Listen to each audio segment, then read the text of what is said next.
Hey guys, World Renowned here, drinking out of my Christmas cup. I probably could have done that before we started recording, but anyway, want to say what's up. First and foremost, gotta congratulate ATX Wolves on reaching level 8. As you can see here, we were level 7 before this war, and now we are a level 8 clan. Ta-da! Pretty awesome. Take a look through the roster here. I'm gonna be honest, I hope y'all are watching this because I want all you people. That was pretty crappy. Let's do that again. If all these people here that are just sitting in Crystal 1 could please go up to Masters, that'd be great. That'd really help our clan ranking. We're currently like 1900 in the US, and I'd like to crack the 200, but the top 200, but we haven't. We tried. We were up to 300 or something like that. Anyway, awesome war. It's been just absolutely tons of fun being a leader for ATX Wolves and starting the feeder clan ATX Wolves 2 as TOO, and starting the new Clash Royale clan ATX Wolves. I see there's another ATX Wolves out there, and I don't blame the guys. When I came to this clan, it was a level 4 or something, and it had a bit of a history, and someone had started it, right? But they weren't in the clan anymore. And they went on to, I guess there was some sort of split, and they went on to form another clan called, I think, ATX Alt or something like that. Anyway, seems they made it to Clash Royale around the same time that we did, so there's 2 ATX Wolves in Clash Royale, and I hope for their sake that they make a great, strong clan. You'll recognize our clan because it's full right now, and I think we're going to be doing pretty well in that game too. Hopefully they'll bring out some clan wars or whatever they're going to do there. I haven't read up much on it, and it's really bad for a guy that makes YouTube videos, but who the hell has time to do that stuff? I also thought that I would give you a rundown of the possible leaks for the upcoming update, but besides them nerfing healers, I don't really know what they're going to do, and once I heard that, I had to start going to the drawing board to find a new farming strategy, and I also pumped the brakes on my TH10 upgrade, so I gotta work on my heroes anyway, as y'all can see. Got these Peasley 16-15 heroes. Anyway, what I wanted to do real quick was do a war recap. That's why we're here. So let's go and figure out how to use this. We are going to not start war. We're going to look at our map, and that's us. First and foremost, our number 1 Andy showed up to war. We weren't sure he or she was going to show up.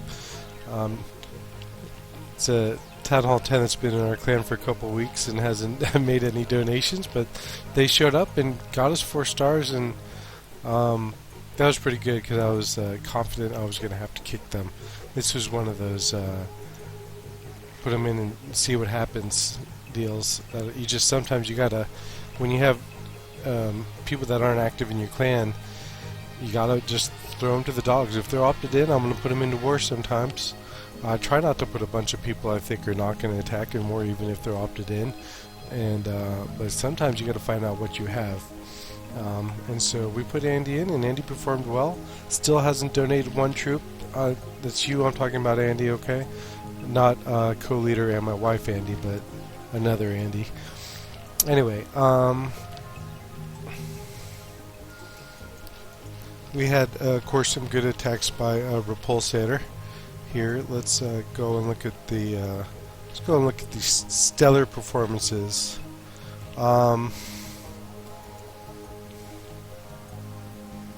Very sorry, had to kick out King here. King was a good player for us, but he couldn't manage his shield, and you had to give him war troops like 5 times a war, and in the end I decided it just wasn't working out. I wish King the best, no hard feelings, but even though we're not super competitive and we're not a top war clan, that's very clear looking at our war log, but you know, we're competitive and we want to win, and so I do expect I expect certain things out of people in this clan, and for the most part they really deliver.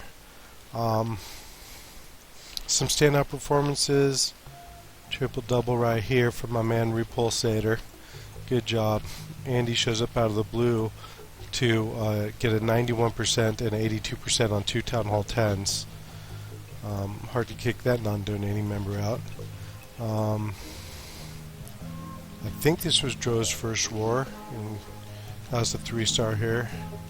Probably try to go-ho here, but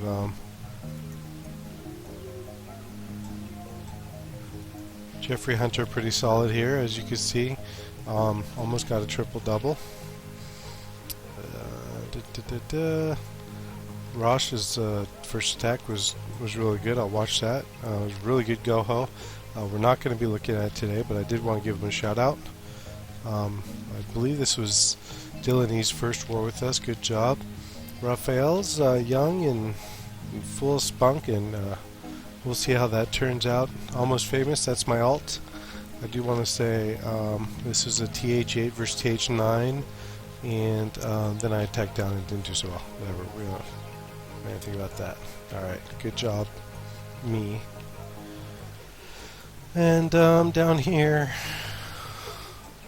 the attack that we're going to watch is this. Now, LP's recent co-leader, and I'm not going to put his business out there, but suffice to say he couldn't make it to war, and he finally actually did make it to the war at the very end through like just amazing dedication, I guess. And he only had 1 target to attack by that time, and that was 13. And what we're going to do is go look at it, because TH9s get a lot of play on this channel, and so do TH10s, but this is a very good Dragloon. So let's go ahead and take a look at it. This was super clutch for the war. I want to pause it real quick and take a sort of break it down here. Now, one thing I want to say is this is a level 6 AD. These are all 3 of these are level 6 ADs. All these archer towers right here are level 10, and I'm going to say that typically that to me says I'm not using my dragons. Forget it. No way. Not going to do it. But LP here, he made me a believer, and one of the most important things that he did was we're going to see down here that he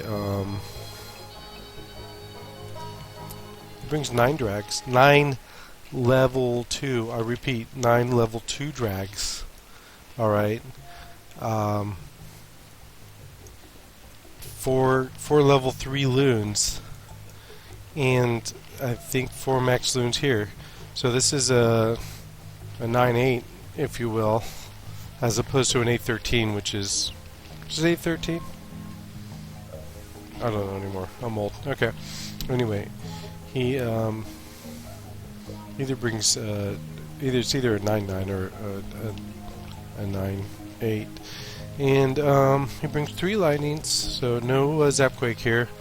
This Peasly little BK, and a haste, which is really important. Gotta have that haste that I gave him. All right. So what I want to really focus on right here, all the details we really need to know is it's in the funneling. Okay. He puts a drag here, puts a drag here, then gets one in here, waits for this to develop, and then he drops his the rest of his drags in here, loons in here, which are going to go in, drops his haste here, takes out this AD with a lightning, or with a triple lightning, and as you can see, he pretty much demolished his base with, I think, lesser troops than I would have brought to the plate, and so I was really impressed. Those of you that are still using drags at TH7 and Town Hall 8, you really need to learn to funnel. It makes all the difference between a bad attack and a good attack. You cannot just drop a drag here and then drop all of them. This is called spamming your dragons, okay? You can't just drop them all on that tower there and then hope for the best. For starters, wizards can pop out here and just take out all your drags. That happens. I'm sure you've all seen it. And otherwise, your drags can just start going over here and going over here, and meanwhile, the air defenses are just killing them. So let's go ahead and take a look at this attack. It's all about the funneling in this. I just drew a box on the screen. Don't know what I'm doing. Boom, we're getting rid of it. Don't worry. Nobody fear. You professional YouTubers here.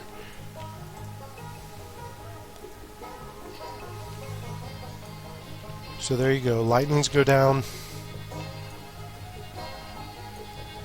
Oops. Drag up top, drag down here.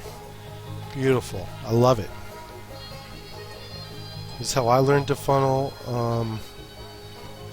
Really drives me nuts watching drag attacks where people don't funnel. We forget, I think, a lot of time that a new generation comes in behind us, and they need to see this. They need to see good funneling. Look at this. Now he's got all his drags in a line. They've really got no choice but to go here. They're not going around because he broke the funnel right here. He broke the pathing, and he's dropped his loons.